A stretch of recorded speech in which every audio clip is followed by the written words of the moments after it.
Bom, pessoal, tudo bem?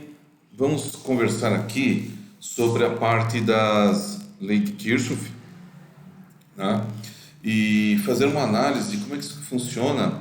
E o foco da aula, além de entender um pouco melhor aqui a lei de Kirchhoff, é entender como a gente calcula isso utilizando determinantes. É um jeito diferente e mais prático de se calcular. Então, tem dois objetivos aqui: a própria lei e o uso da determinante. Bom, então a primeira coisa qual é o conceito aqui de Kirchhoff, né? A primeira situação é que você analisando aqui todas as correntes de entrada e de saída, perceba aqui no meu próprio mouse, quando ele passar, você tem aqui a corrente 2, você tem a corrente 1 entrando, tá? Você tem aqui a corrente em 4 entrando, tá? Então elas vão acrescentar neste nó. Só que perceba que em contrapartida você tem aqui I3 saindo, I6 saindo e 5 saindo. Então, ao mesmo tempo que você está injetando essas correntes nesse ponto aqui, nesse nó, ao mesmo tempo você está tirando. E a conclusão que Kirchhoff fala é que naquele nó, a somatória das correntes, elas sempre serão zero. Então, nesse desenho aqui, a gente pode equacionar aqui a corrente I1 mais a corrente I2, menos I3, mais I4, menos I5, menos I6, porque elas estão saindo, né? As que estão entrando é de caráter positivo e as que estão saindo é de caráter negativo. Você somando isso aqui, o que sobra para o nó é nada, é zero. Tá? Então, essa é a primeira coisa que ele vê. A segunda coisa é a somatória das quedas e tensões das suas fontes, tá certo? E dos componentes que estão aqui. Então, se eu fizer a somatória das quedas e tensões dos dispositivos aqui das fontes e dos resistores, a somatória deles serão zero, tá? Isso quer dizer o quê? Isso quer dizer, nessa primeira parte aqui da equação, né, que você tem aqui menos VE1 mais VR1 menos VE2 mais VR2 mais VR3 igual a zero, é que quando uma fonte ou fontes elas fornecem energia para os componentes, tá certo? Essa energia vai tornar-se igual, vai ser distribuída para eles, tá? Então cada um vai pegar uma determinada parcela.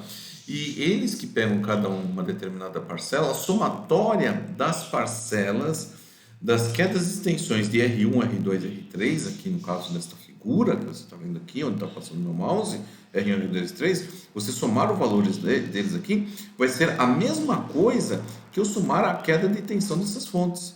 Então, se eu tenho aqui uma fonte de 2 volts, aqui uma fonte de 3 volts, né, dando 5 volts aqui, esses 5 volts estarão distribuídos nesses componentes.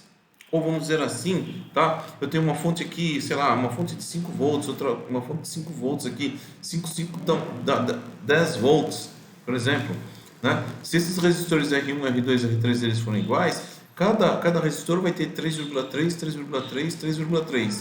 Somando esses 3,3 com 3,3, 6,6 com 3,3, 9,9, que são os 10 volts aqui das fontes, como dito aqui na teoria, tá?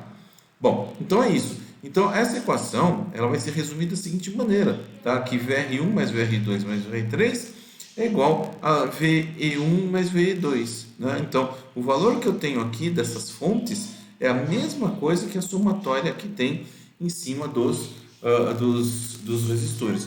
Então isso quer dizer o quê? Que, por exemplo, como eu falei, você tem uma fonte de 5 volts aqui com uma fonte de 5 volts aqui que dá 10, por exemplo, você nunca vai conseguir medir no resistor uma tensão, por exemplo, de 50 volts, sabendo que a somatória das fontes estão dando 10. Brotar energia, não existe de nascer energia do nada, tá? Então essa é a primeira coisa que acontece. Agora, como é que acontece, como é que eu monto uma equação desta, tirando de um circuito deste aqui? Bom, então vamos analisar aqui pelo meu mouse aqui. Veja, A primeira coisa, nós temos que orientar, tá vendo essa seta aqui, I1, né? Aqui a corrente I, tá? Então tem uma seta em sentido horário. Então a primeira coisa que você vai ter que fazer é colocar aqui o sentido. E aqui fica da seguinte maneira: no sentido dessa seta, se perceba aqui na fonte E1 que vai do negativo para o positivo. Então, do negativo para o positivo, a gente coloca uma condição de menos, como mostra aqui, tá? Então, olha só na equação onde está. Menos VE1, porque o sentido da corrente aqui está indo do menos para o mais da fonte. Quando passa por um resistor, o que acontece? Quando passa por um resistor, eu coloco sempre mais, porque ele vai acrescentar, tá? Então vai ser mais VR1. Veja aqui na equação, mais VR1 aqui na primeira equação. Continuando aqui o pensamento, eu vou passar pela fonte E2. Então, novamente, vai do menos para o mais, tá? O sentido da seta aqui, do menos para o mais, nesse sentido aqui, tá? Então, vai ser o quê? Menos VE2, como mostra na equação aqui de cima, menos VE2. Bom, continuando aqui o processo, continuando com o processo aqui, eu tenho o resistor R2, que eu vou somar, então vai ser mais VR2, e eu tenho o resistor R3, que vai ser mais VR3. A somatória de todos esses membros da equação vai ser igual a zero. Agora vamos separar os resistores das fontes. Então, colocando aqui os resistores da fonte, eu tenho aqui VR1 mais VR2 mais VR3, está separado aqui, e passando o VE1 que está aqui e o VE2 depois da igualdade, ele fica VE1 mais VE2, tá? Positivos, evidentemente, né? Passou da igualdade, fica positivo o sinal. Algumas coisas vamos considerar aqui. A primeira coisa que temos que estar claro é que algumas literaturas já mostram a equação aqui embaixo, essa segunda aqui já, ele extrai do circuito a equação desse jeito aqui. A queda de tensão dos resistores, VR1, 2 e 3, do seu lado esquerdo, igual a VE1 mais VE2, que são as fontes do lado direito. Tá? Bom, o que eu quero dizer? Eu quero dizer o seguinte, que algumas literaturas dizem o seguinte: adotando o ciclo aqui, o sentido desta flecha aqui, tá certo? Entrando em E1, ela vai do menos para o mais. Então, quando for do menos para o mais, vai ficar mais E1, nesta condição aqui, depois da igualdade, tá? E a outra também tá lá, ó. Então, do menos para o mais. A flecha vai passar aqui, ó, do menos para o mais. A flecha da corrente, tá? Então, vai ficar o quê? Do menos para o mais, vai ficar positivo, como mostra aqui, E2, tá? Então, existem dois jeitos de se montar essas equações, tá? Então, estão bem explicados aqui, tá? E que vocês também fiquem claros para qualquer tipo de dúvida. Bom, então vamos lá. Agora, vamos pegar um exercício aqui. E esse exercício ele fala assim: calcule as tensões dos componentes e corrente do circuito abaixo. Tá? Então, nós vamos calcular todas as quedas de tensões e a corrente envolvida aqui, utilizando a lei de Kirchhoff. Tá? Então, o que Kirchhoff fala? Eu tenho que adotar o sentido de uma corrente. Então, aqui você vê essa flecha azul, aqui, tá certo? Então, ela está praticamente orientada em sentido horário, tá? E vamos ver aqui como é que acontece as coisas aqui. Primeira coisa, tensão. Vamos analisar aqui a tensão em cima da fonte. Seguindo aqui a seta azul, ela vai passar do menos para o mais da fonte. Então, se é do menos para o mais da fonte, vai ficar menos V1, como mostra a primeira equação. Aqui onde está o meu mouse, a primeira equação. Depois, eu vou passar pelo resistor de 1K. Então, vai ser o quê? Mais o quê? A queda de tensão do resistor de 1K, que é o R1, como está aqui. Depois eu vou passar novamente, ó, a seta azul no sentido vai passar do menos para o mais na fonte V2 de 5 volts. Então eu vou colocar aqui negativo, do menos para o mais, negativo. E depois aqui, ó, eu vou colocar aqui, está passando pelo resistor R2, que vai dar uma queda de tensão chamada VR2, que está aqui na equação, e depois pelo resistor R3, tá certo? Que está aqui VR3, que vai dar a queda de tensão no resistor 3, e somando tudo isso aqui vai dar zero. Continuando a teoria, o que eu vou fazer? Eu vou pegar e separar os resistores das fontes. Então, os resistores são VR1 mais VR2 mais VR3, e as fontes vão para o outro lado da igualdade. De menos V1, como mostra para cá, vai para mais V1, e aqui em cima, menos V2, vai para mais V2. Tá? Então, está separadinho. Agora, a questão pela teoria, pela lei de Ohms, o que é uma queda de tensão? A queda de tensão é a multiplicação da corrente pelo resistor. Tá? Então, multiplicar a corrente pelo resistor dá queda de tensão, dá 1 volts. Então, veja só como é que fica na terceira linha da apresentação. Na terceira linha, eu tenho I1, R1. Então, quando você multiplica I1 por R1, dá V de R1.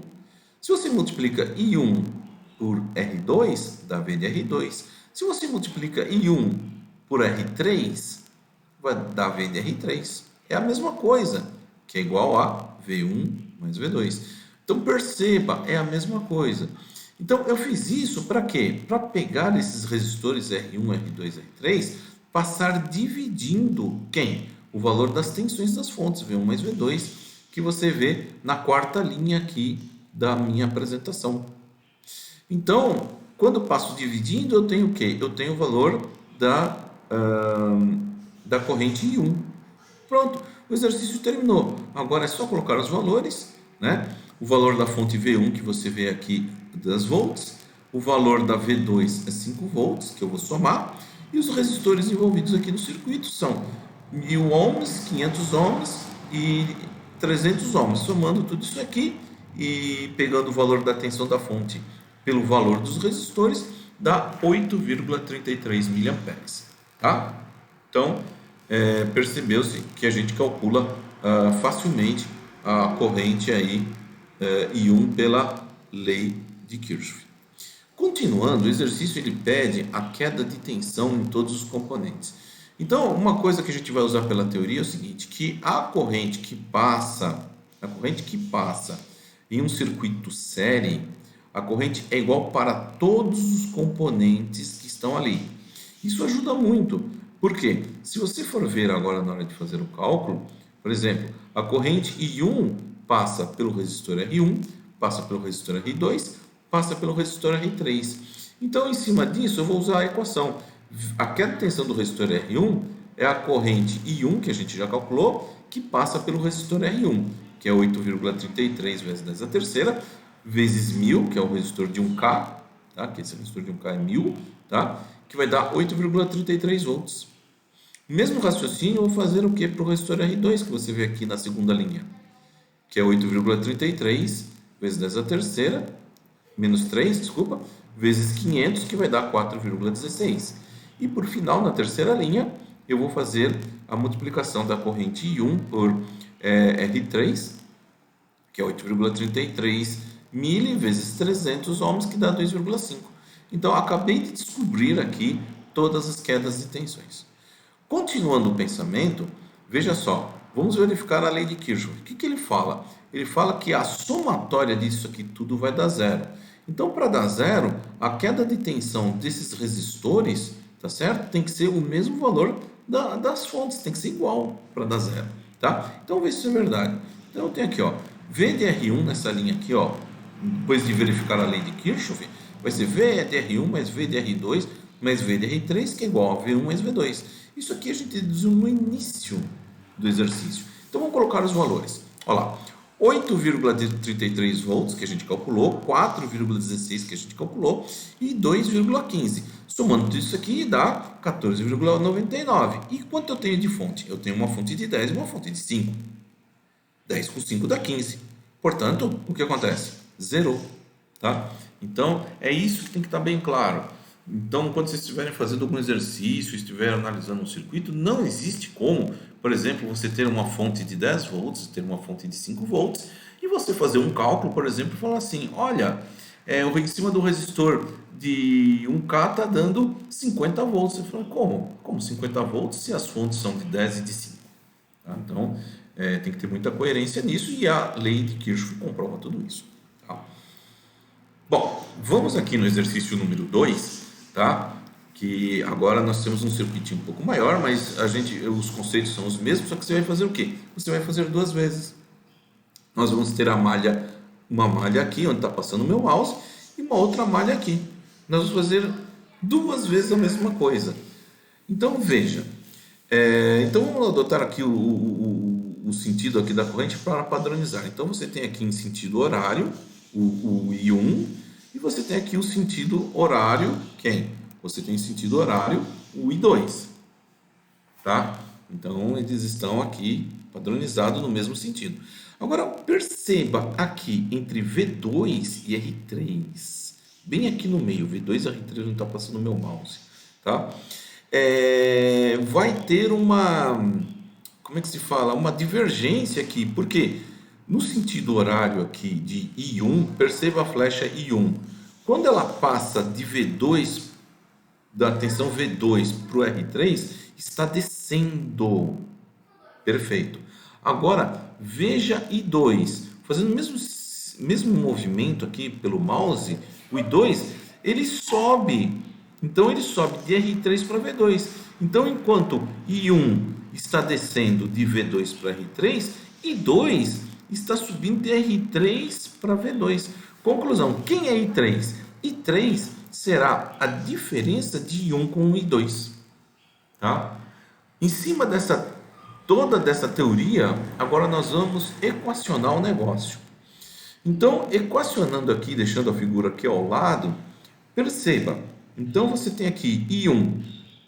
Né? Então, I1 ela vai passar por quem? I1 passa por R1, que vai passar por R2, que vai passar por R3. Então, vou somar esses caras, R1, R2, R3. Então, está aqui na primeira parte da equação.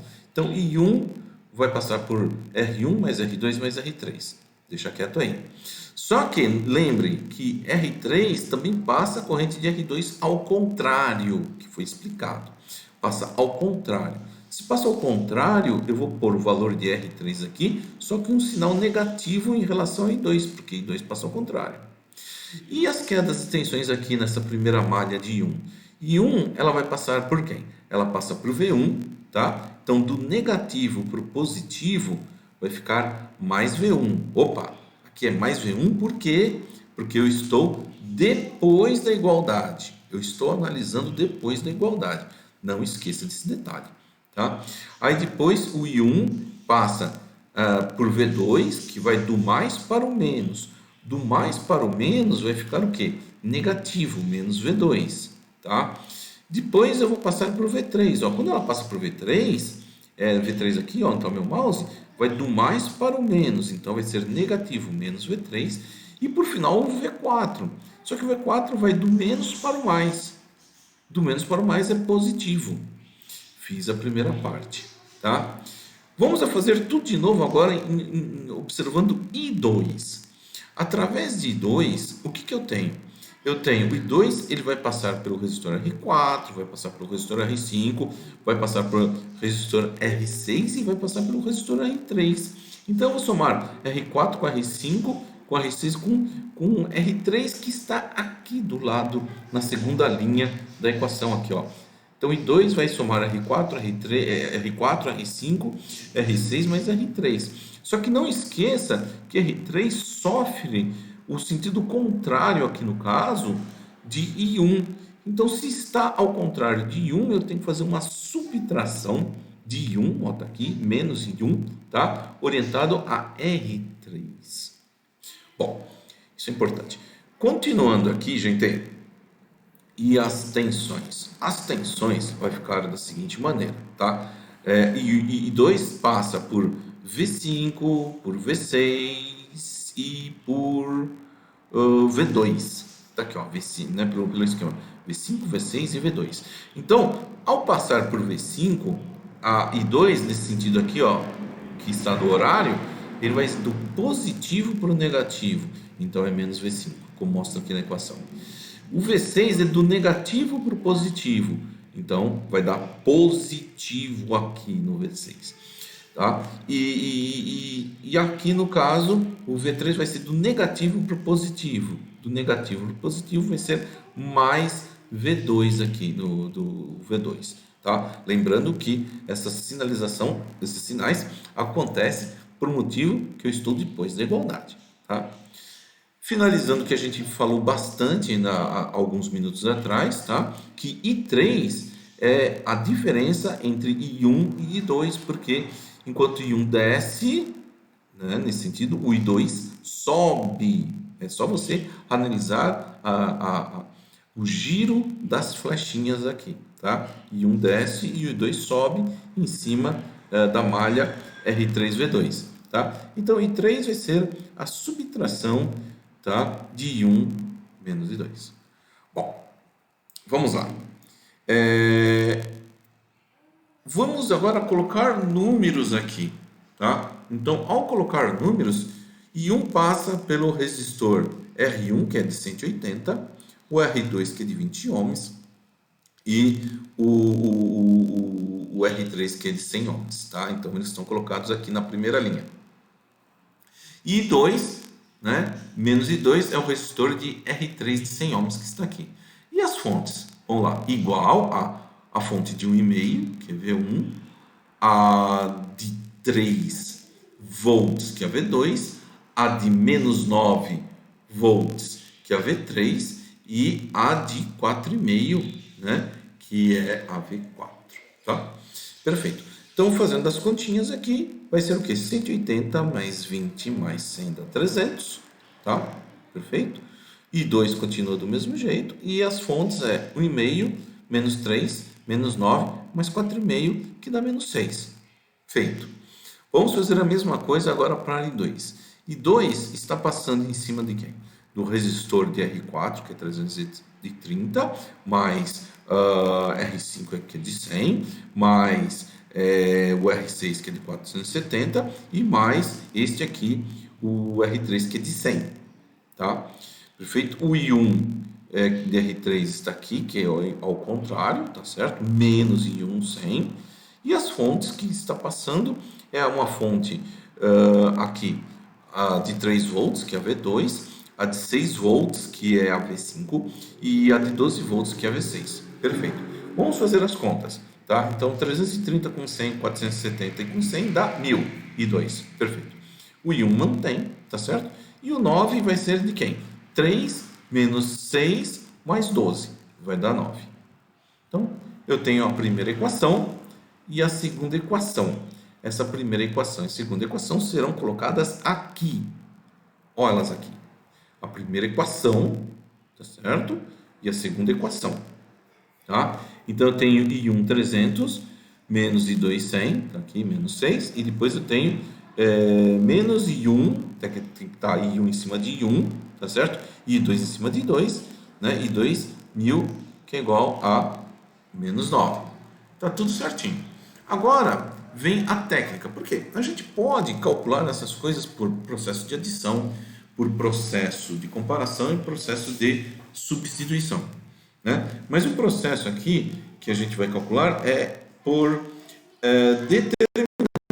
Então, determinantes é uma coisa muito bacana de a gente entender, porque quando nós fizermos qualquer tipo de programa em linguagem C, ou, por exemplo, algum software específico, MATLAB, OSCILAB, ou até o próprio Excel, principalmente o Excel que a gente está orientado aqui, que é um software muito cotidiano, tá? Você pode calcular por determinantes. Você usa esse modelo e trabalha em cima de um software, tá? Lembrando que os nossos computadores são máquinas que praticamente são matriciais, né? Então elas fazem cálculos em cima de cálculos de modo matricial. Então nada melhor do que você formalizar as coisas do jeito que ela entende. Então, como é que calcula uma matriz? Então, eu vou pegar essa daqui, ó, eu vou calcular essa daqui, tá certo? Perfeito? Porque as outras vão ser tudo iguais. Então, como é que faz? Veja, essa MP aqui, ó. Tá aqui a MP. Então, a MP, veja como é que eu calculo. Eu pego aqui 300 vezes 1000, ó lá, 300 vezes 1000, tá? E agora eu vou pegar essa aqui, 100 com 100. Só que quando eu multiplicar nesse sentido aqui, 100 com 100, eu tenho que colocar um menos na frente. Eu coloco um menos na frente e multiplico 100 vezes 100, como está aqui. Eu tenho que respeitar as regras de sinais, faço essas contas super tranquilas, e vai dar o quê? 290 mil, que é 290 vezes 10 à terceira. É assim que se calcula, né? Essa matriz aí, o modo determinante aí, tá? Perfeito? Então vamos voltar aqui, e essa aqui então praticamente já ficou explicada, tá certo? Mas agora vamos entender como é que esses números aparecem na MP, MI1, MI2. Então, é assim, MP é a matriz principal. O que é a matriz principal? É a matriz orientada às variáveis I1 e I2. Então, eu vou pegar os valores de I1, colocar aqui, ó, 300 e menos 100, ó, porque o menos está aqui, tá? Menos 100. E I2, que é 100 negativos, tá? E 1000, que está aqui, ó, perfeito? Então, tem que respeitar os sinais aqui, ó, onde está passando o meu mouse. Tá? Perfeito. A conta eu já expliquei, deu 290 mil, que é 290 vezes 10 a terceira. Agora, eu vou fazer aqui a MI1, orientada à variável I1. O que eu vou fazer? Tá? Eu vou pegar e jogar fora a I1 e colocar o valor aqui, menos 6 e 9, que é o valor das fontes aqui, ó. Olha lá, menos 6 e 9, onde está passando o meu mouse. Menos 6 e 9. E eu vou fazer a conta. Menos 6 vezes 1000 e depois eu vou fazer menos 100 vezes 9, como a gente já sabe fazer. Fazendo o cálculo disso aqui, eu tenho aqui menos 5,1 vezes 10 a terceira. Tá? Então, eu calculei I1. Tá? Mesmo pensamento eu vou fazer agora para I2. Então, I2, onde está o meu mouse aqui na equação, eu vou desconsiderar os valores de 100 e de 1000 e no lugar eu vou colocar menos 6 e 9 e aparece a MI2. Olha o 6 e o 9 aqui. Então, como é que ficou? Ficou 310, que é do I1, e o I2 foi embora e eu coloquei o valor das fontes, que é o menos 6 e o 9.